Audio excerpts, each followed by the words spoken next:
This is an Ellis Mowers and Mower small engine repair. Stay connected on Instagram and Facebook at Ellis Mowers and More. Comments or questions? Leave them below or email me, ellis@ellismowers.com. Parts used in today's repair are found using the links in the description below. And as always, like and subscribe for more small engine content. On today's small engine repair, this is one of those cases of where it's like, I feel bad for this mower, so I'm going to save it. This mower is probably not worth $50, but we're going to see if we can piece together things around here to make it work again. The story behind this mower is, I had a friend reach out one morning and said, hey, there are 3 push mowers on the curb, and then I was going to be in the area. So I told him, I said, all right, I'll check them out. You know, this was probably 4 hours later I was able to go over there. And this was the lone one left. I guess the other 2 were a little bit nicer. And then this one was sitting here saying, why not me? So I threw it in the back of the Honda, brought it home. This thing is trashed. It's got water everywhere, or evidence of water damage, and a bunch of other stuff. But it's got a Briggs and Stratton classic engine, and it does turn. So, given all that, the deck is okay. We have a wheel that's broken. That's no big deal to change out. So we'll see what we can do here, guys. Let's get it on the bench and just kind of look over everything and just get started on it and see what we can do. I'm getting to where we don't really see too many of these anymore. So, good news is I've stored a decent amount of parts, and we're going to use a lot of them to fix this. So first off, we have the wrong primer bulb on this. Second off, the gas cap has a hole in it, which most likely caused water to leak down into the gas tank, and the gas tank is rotted out. So it's a gas tank. I don't feel any compression from the engine, so what I'm going to do is pull the head out, and we're going to see if we have any compression, or if the valves are moving or whatever. And if not, then we'll just, you know, basically chuck this thing. We may keep the deck because the deck's actually in fairly decent shape. The blade is in, we have a good discharge chute, we have a good blade, so if we can free the engine up, we do have hope to get this thing back going again. The oil is per usual, it's very dark. Not the darkest oil I've ever seen in one of these Briggs and Stratton classics, but pretty dark nonetheless.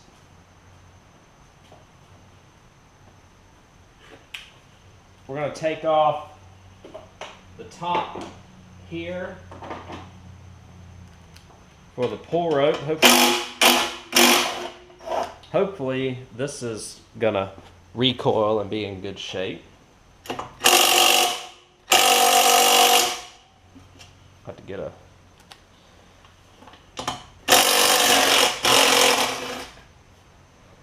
something stronger than that to get that off.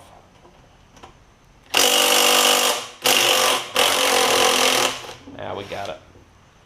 Alright, so those 3 bolts should allow us to take this off. And we have a working pull rope recoil, so that's fantastic. We need to put a pull rope in it. This is frozen up. We'll fix that though. That's no biggie. What we'll do is we'll throw an on-off switch on it, so we'll get rid of all this nonsense that they had with the bolt and cable and things along those lines. So that's nothing crazy. We will go ahead and see if we can get off the gas tank. Oh, this is coming off fairly easily.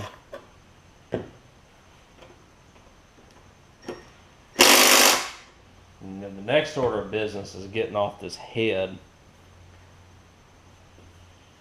I am going to get a spark plug wrench and take that all off. But let me get this off first. Obviously the air filter's toast. This thing is probably set outside or set in the back of a shed or something for a really, really long time.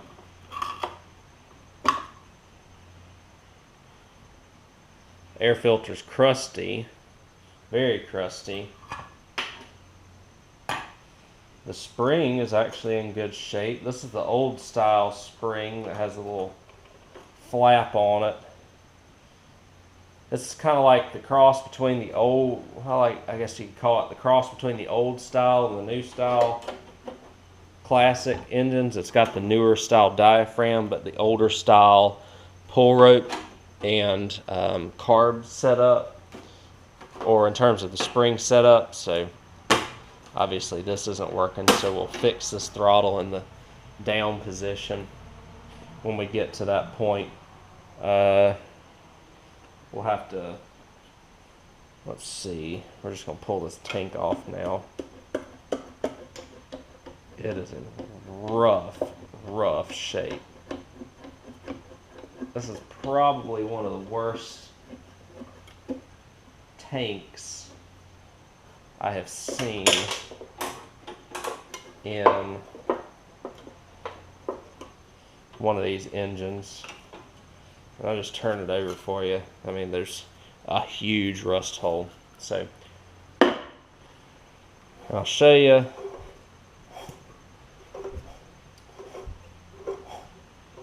I can hear a little bit of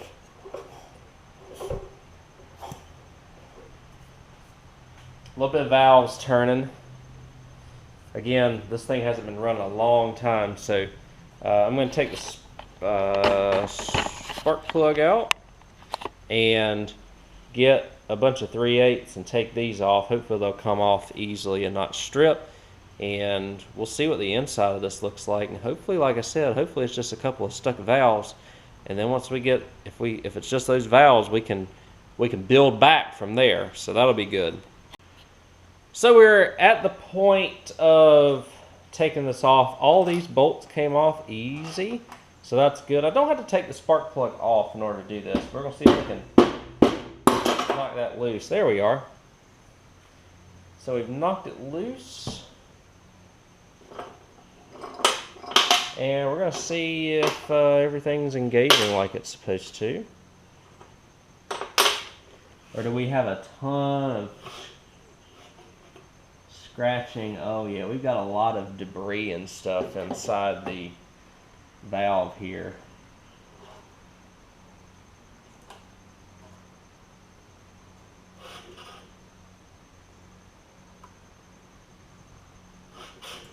But everything seems to be sealing okay. There's a lot of dirt and stuff inside this valve. I doubt that I can get this exhaust off without, well, maybe I can.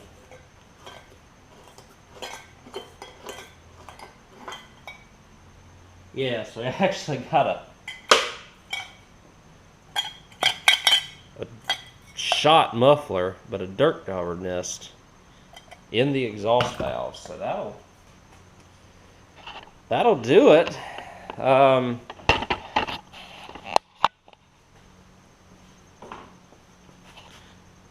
Like right, you see it. So I'm going to clean all of that out with a little bit of screwdriver and some scraping and things along those lines. The valves themselves are moving, so that's a plus. The cylinder wall looks like it's pretty clean. So maybe it's just a matter of cleaning some of this up a little bit and putting it back together. Like I said, everything is moving and turning. It's just got that nest in the exhaust valve there. So, awesome. We gave everything a quick spray with some brake clean in the valves and just a quick wire brush treatment. Even the head gasket's still in good shape, so that's nice to see. And we're just gonna put this back on. I'm gonna just bolt all this stuff back in. Take me a couple minutes. I'll let y'all rejoin me. What we're gonna do after this is we are going to see about getting this freed up so that I can at least try the pull rope and see if I have enough compression for this to run. Hopefully we will. Like I said, I just don't feel much right now, which is kind of odd because everything is sealing like it's supposed to.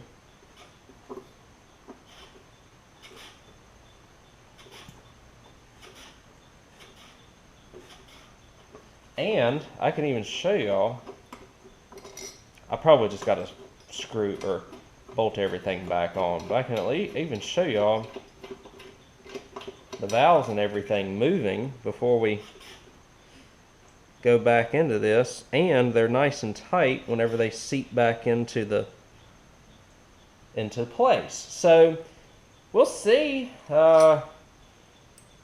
Give it a shot, I guess. I mean, I don't think there's a hole in the engine anywhere, so I don't see why it wouldn't have enough compression to try and go. Moved on to the top here. There's 2 1/4-inch screws that you have to take off. And then you have this. Well, I don't think you actually have to take that off. What you have to do is find a place where you can kind of push up on this.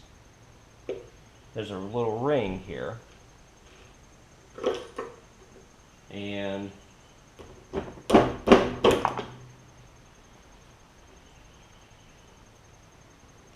you just push up on it.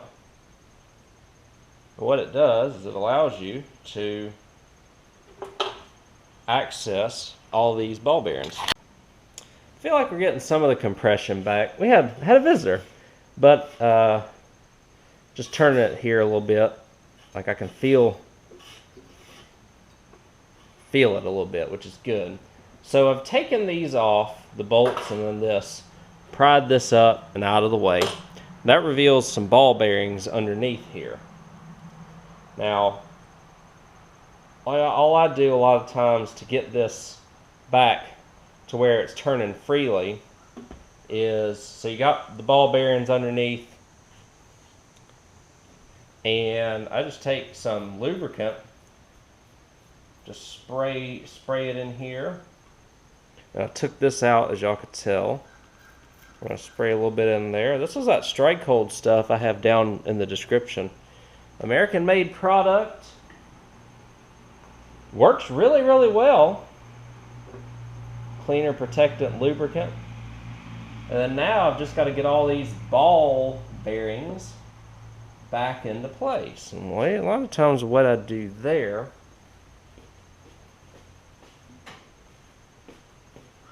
I just get a magnet and take them all out. And so there's all 5 of, is it 6 of them? 5 of them in this case. Some of them have more than that. Probably grind off a little, or flour wheel a little bit of that stuff off of the bottom.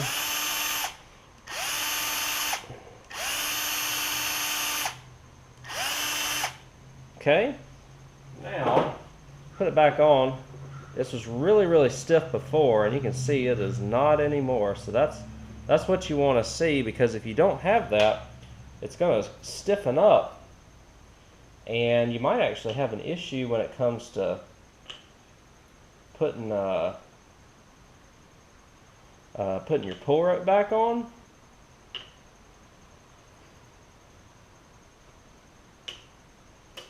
And so those balls are what actually grab the flywheel to pull it, and then it will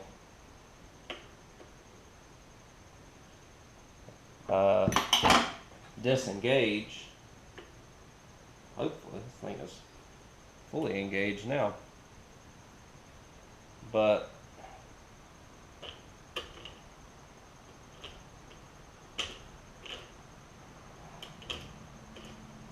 Just kind of got to work everything back and forth a little bit here.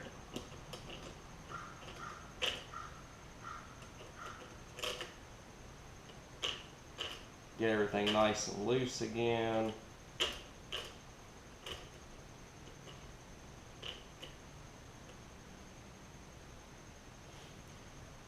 But you can see how easy everything was to get situated again. So that's good. And so I'm going to get that where it's working better. And we will revisit it here in just a second. Even after loading this thing up with lubricant, Strikehold, it's still struggling to return. I think it may just be like wear and tear on the actual mechanism itself right here. So, because it's kind of stuck right now again. And continues to get stuck, unfortunately. Even after doing a bunch of stuff to it.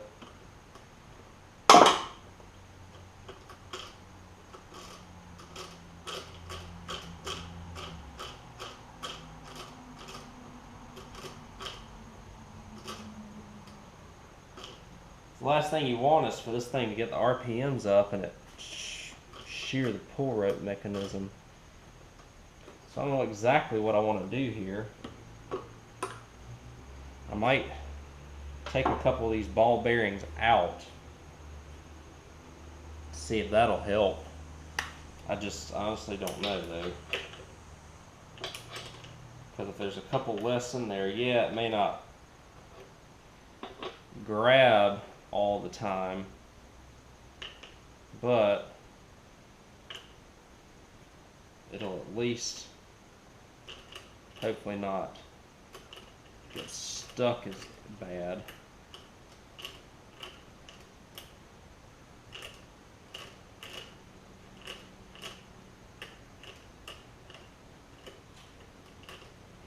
So we may experiment with that,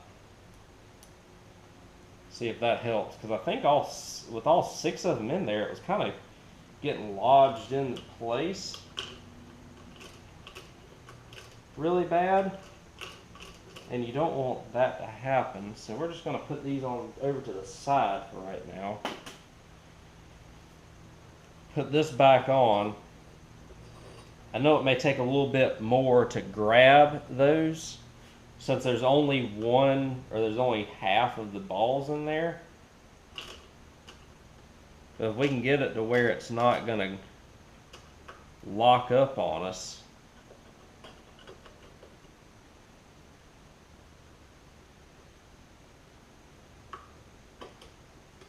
which it's still trying to.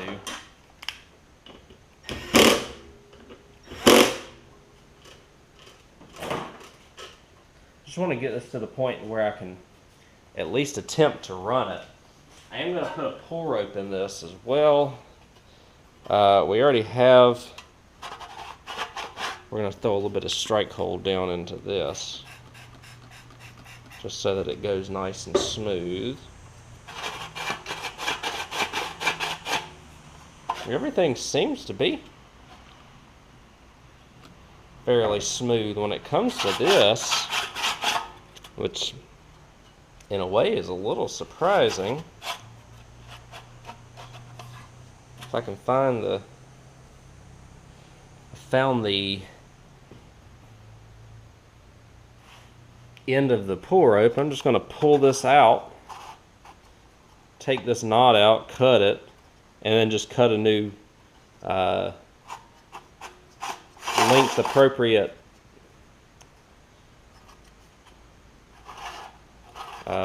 pull rope here. So let me take care of that really quick.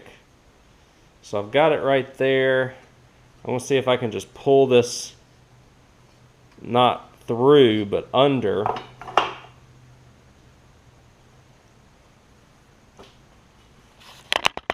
Let's see if I can do this while y'all are here with me.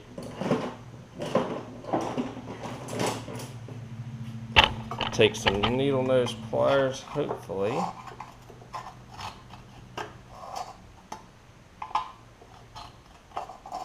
Okay.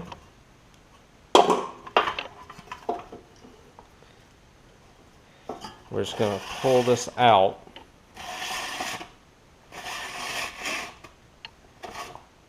Pull it out just like so. Now I'm going to find me some vice grips. And what I do here is I take the vice grips and hold this pull rope in place, the pull rope mechanism in place. Take this, cut it, and I'm going to get new pull rope, and all I got to do is thread it through the hole, thread it through the holes just like I just did, and then release the vice grips and let the pull rope come back. So I will do that. I will put the engine cover back on as well with those 3 bolts. We're going to spray some carb spray in there and see if this thing will at least kick off for us. So I finished putting the pull rope in it, put it back together. I'm just going to see if it'll at least kick over here.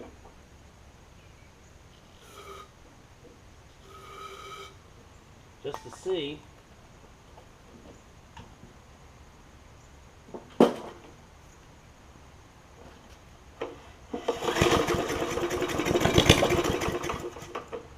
How about that? Right on the first little pull there. One more time.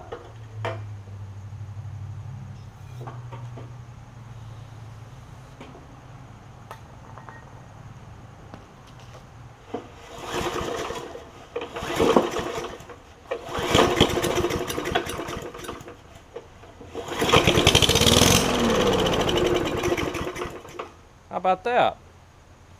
Only wild card is hopefully this pull rope won't get stuck like it was whenever I put it back together. Took out a couple of them ball bearings. How about that? I'll get it back on the bench and I'll find what I need. A carb diaphragm. We need to fix the wheel here. And what else? Gas tank. And then who knows, we might have a running push mower, and all I got to do then is service it and throw an on-off switch on it, and we'll be in good shape. Alright, so here's a replacement tank. It's in much better shape than this, but I pulled the carburetor off.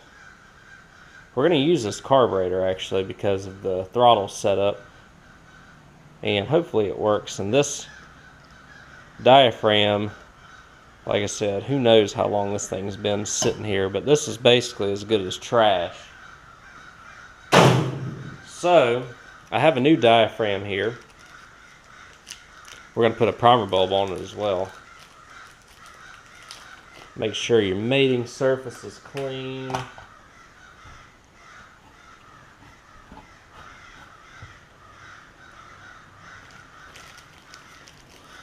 Which it is. So, diaphragm on the bottom, gasket on the top.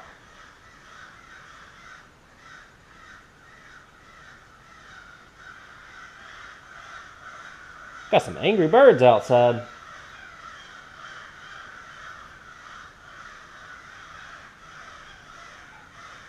We just slide this on, make sure everything's in the screw holes. You know, when I started this channel a few years ago, I went through these, I don't know how often. Because at that time, they were only like 5 years removed from the market. Now we're talking about, let's see, basically 10 years removed from the market.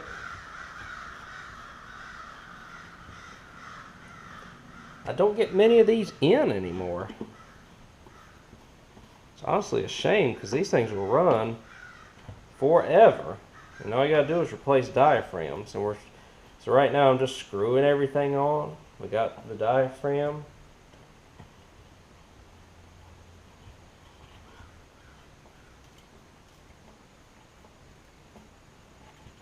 And now I'm going to get a screwdriver.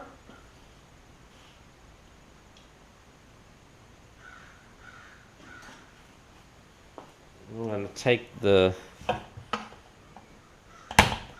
well, that was easy enough, I guess. This primer bulb's so brittle that the clip just broke. So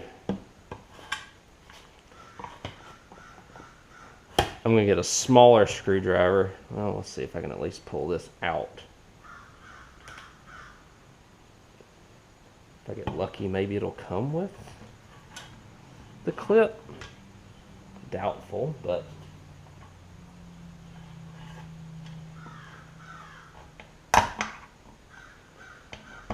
all it is you're supposed to take them clips off. I even think Briggs makes a special tool for this. And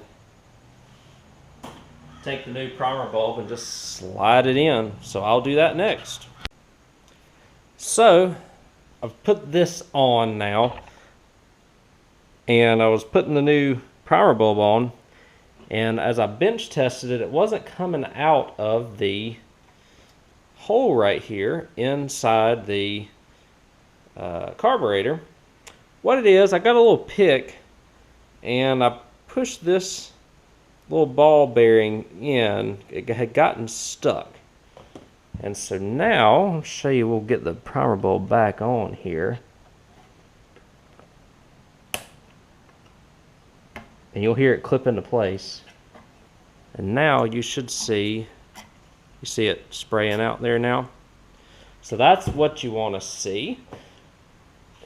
So we're ready to put this back on the machine. I'll show you how to put it back. On. All I gotta do is put the linkage in. It's really easy. Put the linkage in. The spring's already attached to the little mounting plate for the throttle, and I just need to find a gas cap, and we should be in business. Hopefully this thing will run good. Hopefully the throttle's not stuck or anything along those lines. And yeah, we may be back in business here in a minute, and then I just got to find a wheel. So I've put it back on. I wanted to show you. It's simply just a matter of to get it off. See, this linkage right here goes into the hook portion, goes into this little butterfly, and then the little Z-bend goes into the carburetor, and then it's just a matter of sliding it on. I just wanted to show you that. Don't forget this. There's a little spacer that goes in between this gas tank and the engine block for your bolt here. You have the breather pipe. You need to put a gas cap on it, a couple of bolts. And here in just a second, we're going to see what this machine will do. Hopefully it'll run good. Gas cap is on. I also changed the muffler out, so because that other one was shot, and I had a couple here. So I'm going to prime this a couple times. The only thing that's always that I'm always hesitant about on these is the pull rope, because if it locks into place, sometimes it'll screw up the spring and things along those lines. So hopefully that's not the case. I may throttle it down just a little bit here, just so it doesn't take off on me.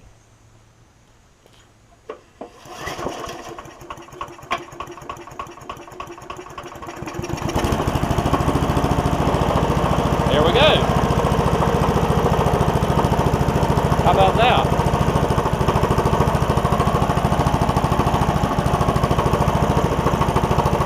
I'm not going to let it run for very long because I need to change the oil in it. Who knows how long it's been since this thing's ran, though? How about that?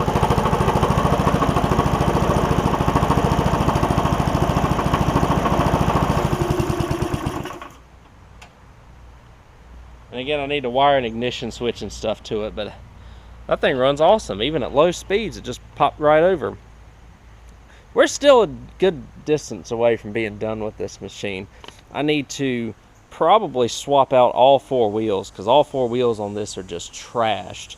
I should have plenty of these standard wheels around here, and the pull rope didn't have an issue. Maybe taking a couple of those ball bearings out helped, and obviously air filter, and we'll see if we sharpen the blade on it too.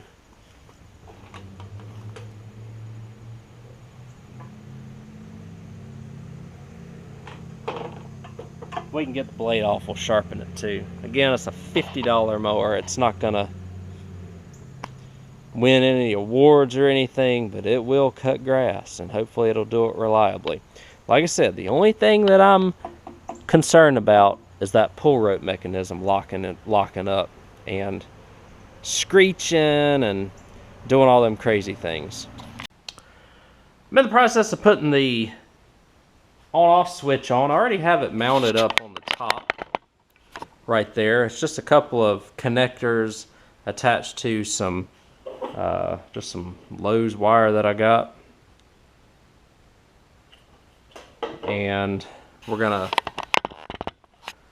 put it on the bottom end here now. I'll show you what I usually do when I do this, but it's a couple of 5/16. We'll take this off, and that's the brake and all that stuff. And then just pulling the old wire out for the ground wire. You'll use that end right there. You'll connect on one side. We shouldn't need these anymore. Connect on one side. Let's make sure it's nice and tight, or not a ton of slack here, so I'll cut it about right there. About right there.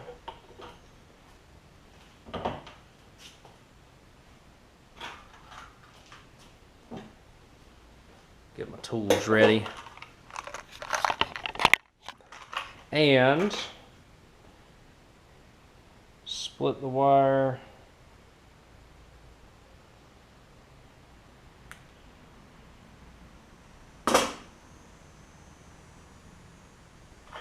Now save the bolts that I took off there, because we will use those. Okay, so that's there, and then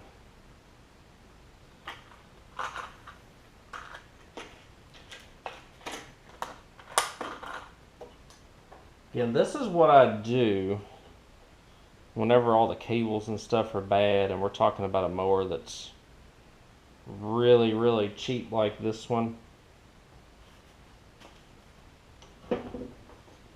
Doesn't matter what side you put these connectors on. It takes me like 5 minutes and usually less than $1 to do this, so that's why I usually like to do this. We're going to take this screw right here and we're just going to tighten it down. So that's the ground wire, and then the wire that goes to the ignition coil, we're going to get a butt connector there.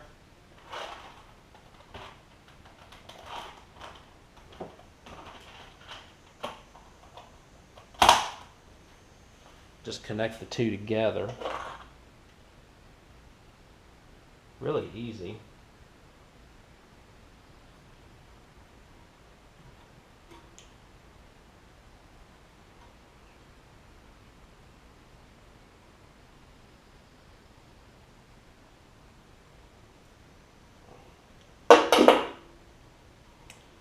And you're just going to tuck that stuff away so that it doesn't get caught by anything, especially in terms of the flywheel.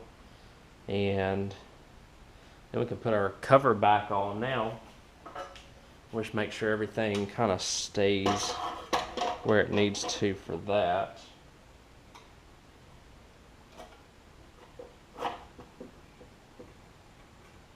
So I might actually try and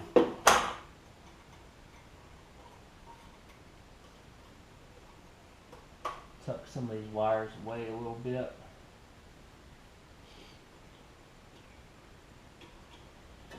About like that.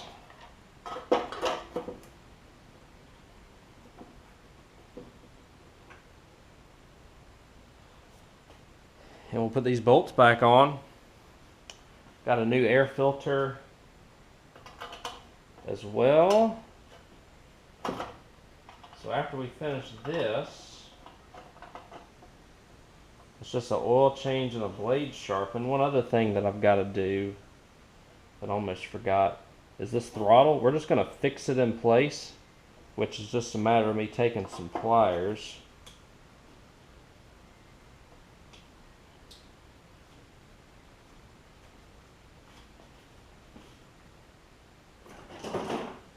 And there's a tab on here, and we're just going to bend that tab down. And what that does is it keeps the throttle kind of in place for, instead of having a throttle cable, which isn't really working on this machine anymore.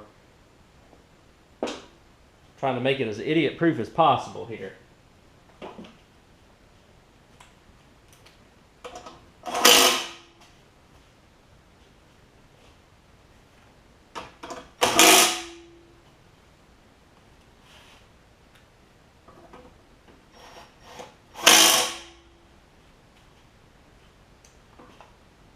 Air filter.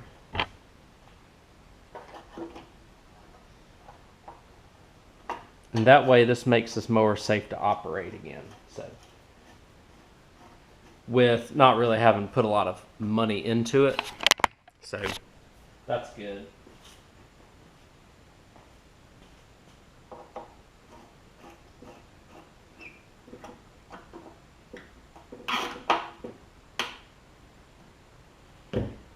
Again, all these items that I'm replacing, I don't really have any money in any of this, so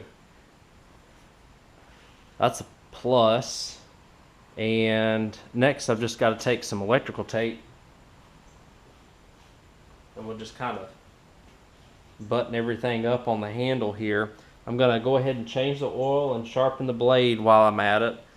And I'll give y'all a run before we clean it up and do the final presentation before we do the sale. Y'all may have also noticed that I swapped the wheels out. I swapped 3 out of the 4 wheels because 3 out of the 4 wheels had significant damage in terms of like small cracks and things along those lines, and I didn't want to have any more wheels breaking on this machine for whoever buys it from me. So again, all these wheels came from my stockpile. I didn't have to pay any money for them. The only really parts that I have in this are gasket, primer bulb, and air filter, and a new pull rope. So like I said, altogether we've got maybe $5 in parts in this. So not too bad, especially considering how bad this machine was when we first got it. And then obviously I'll add the oil. So what do you want to call it? $6. So I'll change the oil, sharpen the blade, button everything up, make it look nice, and I'll catch y'all when we do its official maiden run. All right, fresh oil, sharpened blade. I will prime this. Again, if you do this switch setup, you have to have it in the O position because or in the off position whenever you want to run it, because you got to think of it in terms of ground. Do you want the ground on? Yes or no. If you want the ground on, you turn it on and it grounds everything out. If you don't, you turn it off and the engine runs. So let's see how well this runs.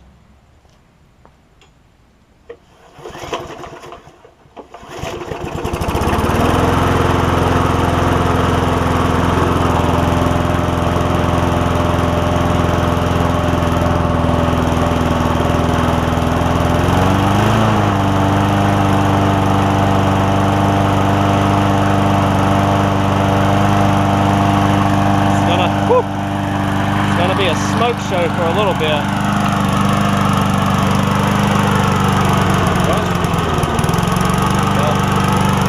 It will run good once it gets all the smoke purged out.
we'll be done with it.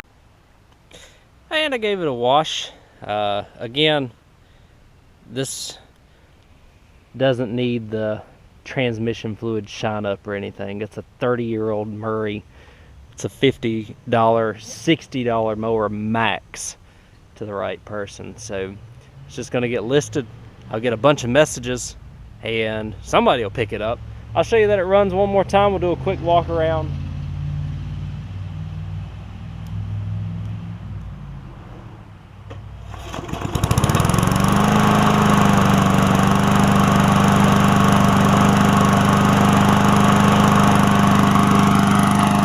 It runs really good.